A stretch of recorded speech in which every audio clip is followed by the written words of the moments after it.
So what's going on guys, Kate's here and welcome back to a brand new video. For today I will show you a day 1 guide on how to survive in Sons of the Forest. So without any further ado, let's get right into it.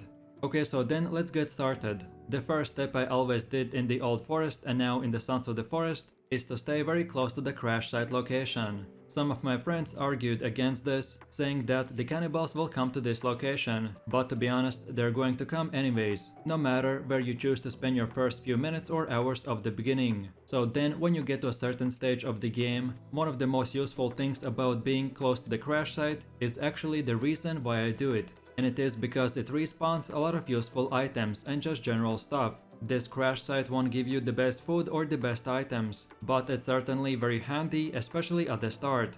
And of course, this goes without saying, but at the start you want to fully clean out the full crash site. So collect every single piece of item like food, weapons, sticks and anything that you can find. So then as for the second tip, I always say to people not to be fooled and not to feel a sense of security, no matter on what type of difficulty you're playing the game on, because usually most players play on the medium difficulty, and that's probably where you're gonna start. On the normal setting, it's quiet in the beginning, but once you get enough building done, the cannibals will start coming, and when they do, it's pretty common to see cannibals every day, so you will need your defenses up as soon as possible. So then, if you're talking about building your first base, stone walls are definitely the way to go. The same as in the first Forest game, you will find many creatures. Some will be not that smart, but as well you will meet enemies that will charge in your base, and the basic wooden walls won't stop them for long. So I usually put stone walls up around the platforms and most other common places where I see them getting destroyed. Of course, at the start players will build around their base wooden walls, but I strongly recommend you before going on big adventures to build stone walls, and perhaps you don't have to build the whole base with stone walls. But like I said, only the most common spots that the enemies keep on destroying. Then as well, if you're playing solo, it is easy to build a small base with few walls, but then if you're playing with group of friends, I strongly recommend you to still build your first base very small and very close to the crash site as well. And then later, when you have gathered enough materials, then you first of all need to find the best spot and then only then build a huge base. And yes, this is another great tip. No matter when you decide to build your base, don't make your first base very big, because it will require a lot of materials to gather, and you don't know if you still will want to be living in the same location after a day or two. So just make your first base small, and gather just enough materials to survive day by day. And then when you have enough food and decent starting gear, then go exploring, and find an actually good place to build your huge base. Remember that the Sons of the Forest map is about 4 times bigger than the first game, so if you don't want to be running kilometers back and forth every time you need something, then at the start just chill out for a bit and think about the bigger picture. And by the way, some of the cannibals can climb even trees, and then they can jump down from those trees over the high walls, so remember to chop down most of the closest trees to your base. So then let's move over to the next step. And if you watched any of the trailers or other survival game videos, then it may seem very fun to use a weapon like shotgun and just mow groups of enemies. But in the Sons of the Forest, your ammunition is actually limited, so the next big thing that you should use is a bow. These pesky cannibals will keep on coming at you almost every day, and bow and arrows are one of the best ways of dealing with them. A good way of making sure that you know where is the best place of supply of arrows is by placing down a marker. You can cycle through and put different colors on the markers, so you roughly can remember what you marked at that location. So then the first time you go exploring the world and when you find a supply of arrows, then mark down the location, and then when you load back in the game, come check this place out again and resupply your arrows. So then while we are talking about using bows and other weapons,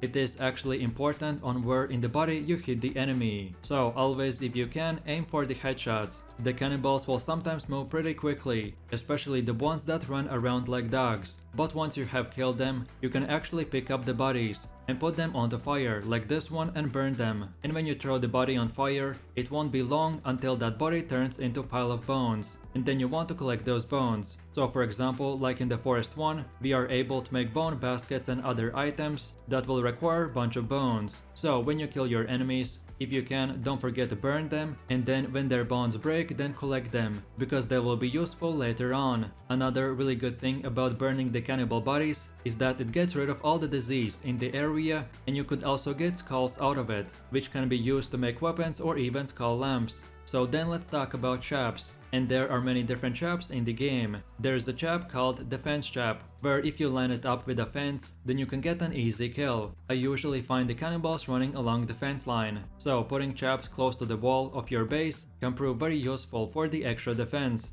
And of course, don't forget that when a trap gets used, you usually need to reset it, so it can be used again. And all that you do is simply just use one stick. But be careful, because you can take damage if the trap hits you. So basically, just don't forget to reset your trap, because they can be very effective, especially once you put them all around the outskirts of your base. Then as well, you will be able to make another trap that will be more expensive, where besides just few logs and stones, you will need to use a rope as well. Ropes will become more scarce the longer the game goes on, so later on they can be expensive, but they're well worth it. And of course, don't forget to reset them each time they get used. And then lastly, one of the nice things about traps is that they will also act like an alarm. So some of your traps will make a very distinctive noise, and then when they go off you will hear. So then if you weren't necessarily aware of the enemies, then you will know that they're nearby. So in a quick summary, traps are worth it, and if you can, then definitely invest your materials into them, because they will give you easy kills, so then you can get free resources from the dead bodies. Then it will work as an alarm as well, and then lastly, the traps will provide you with an extra protection.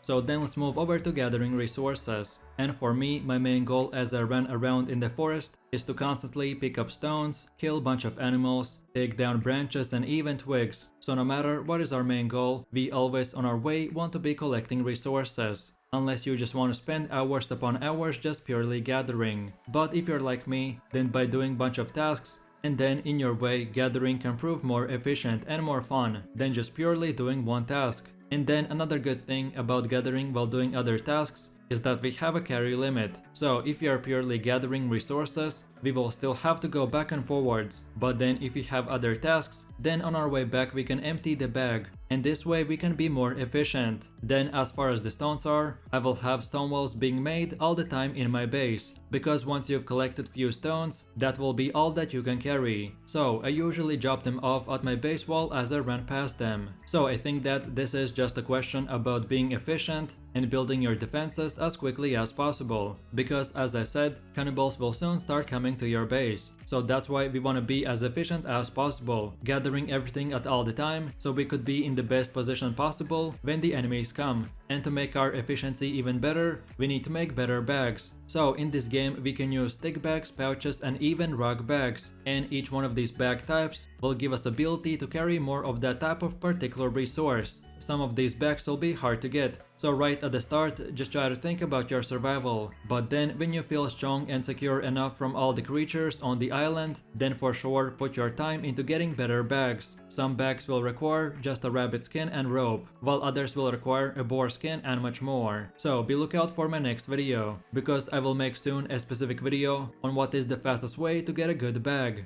So then for one of the last steps, I wanted to talk about our caves and what is the best time to go into them. So in different parts of the map you will find cannibal camps and caves. It is a very dangerous place to go, but well worth it. In those type of locations you will find plenty of resources and even useful items that will unlock you more parts of the main storyline. So I would highly recommend you to get to those locations, but not before you have found some type of lightning device, and not before most of your base is with stone walls. So first of all, in the caves it will be pitch black, so you will need some light source, so you would be able to see where to go and how to survive. But then besides that, in these caves you will find elite monsters, like the mutants, and these creatures are nasty and strong beings. And because you went into those caves, they might retaliate at any point, and they can come to your base and destroy it. So that's why we need stone walls to protect our base, in case of an attack. And stone walls specifically, because these creatures can easily destroy wooden walls. And then lastly, another method to save your base is to draw these mutants away from your camp, by not sitting in your base but attacking and running your character to a different location. So in a quick summary, if you want to find very valuable resources and items, and at the same time, if you don't want to lose everything you built, then only go into the caves after finding a light source, and then when your base is fully protected with stone walls. So then let's move over to the last step, and my most favorite thing to do in the forest one was to find a high ground and easily shoot enemies down. And we can apply the same principle in Sons of the Forest as well, even though the building system doesn't exactly work in the same way. But basically, if you followed my previous steps and if you're still alive, then sometimes you will find yourself in a bad situation. And to be honest, one of the biggest lifesavers was to use a high ground. And this might seem like a fairly straightforward tip, but it's something that I always hold on to, especially at the start. And when it's dark, it is much more harder to hit headshots and to protect yourself. So usually at nighttime, I always recommend for players to get on top of a building or any other secure high ground that you can climb, and then from that spot you can protect yourself by shooting down all the enemies from a distance. And especially when you're fighting hard enemies, they might be moving very fast. And if you're on the low ground, then you will have to shoot and run. But then if you are on a high ground, which by the way can be anything a bit taller than the monster himself, then you have found yourself a safe spot from which you can just shoot and be safe at the same time. Usually when I get low HP or I need to be safe, I just look for the highest thing I can climb. And this one seemingly easy tip has saved my life a lot of times, and that's about it. So with that said, I really do appreciate everyone for watching, guys, and I hope you enjoyed it. If you have any suggestions, feedback, or other good Sons of the Forest guides that you would like to see in the next video, then feel free to leave your comments in the comment section down below. And while you're doing that, please click like, subscribe, and enable that notification bell, so this way you could support the channel and you won't miss any more amazing content from me. With all this said, you have an amazing day, and I will see you in my next video. So take it easy, peace.